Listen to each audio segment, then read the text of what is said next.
The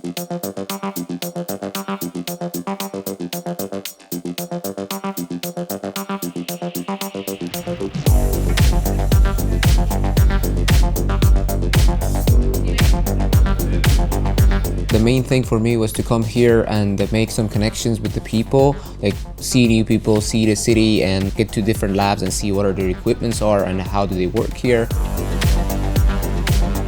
Finally, after 1 year of running program online, I was very happy to meet the students. It was a very interesting journey where they started to develop their knowledge together, to practice working in teams.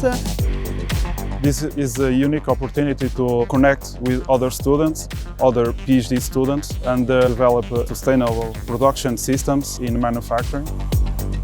This year's challenge of unpack and build anywhere, you just unfold it and you start producing. To make it even more difficult, we thought, well, you can do this anywhere on Earth and even on Mars. Yes, to do something like that. The main issue is how to develop an economy with local resources. We had the opportunity to see how this winter school challenged a problem and develops new solutions with different approaches from art, economy, marketing and entrepreneurship. We had a compilation of scientists who are from business, marketing, to the robotic and to the mechanical engineering. They have a challenge, they solve it in teams, they have to communicate in a foreign language, and then after finding the solution, they present the solution in front of the industrial representatives.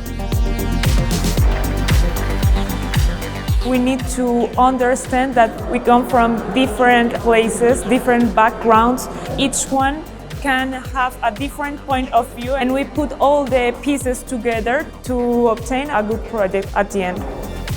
This doctoral school is not about developing technical skills, it's about how to communicate, how to interact with others, to be leaders, how to make informed and good decisions in their professional lives. You got to see a lot of people, you made a lot of connections, and you saw what companies we have in Porto and what they do. Those people would definitely be very good contacts for me in the future. And in terms of like social connections, I made really good friends here.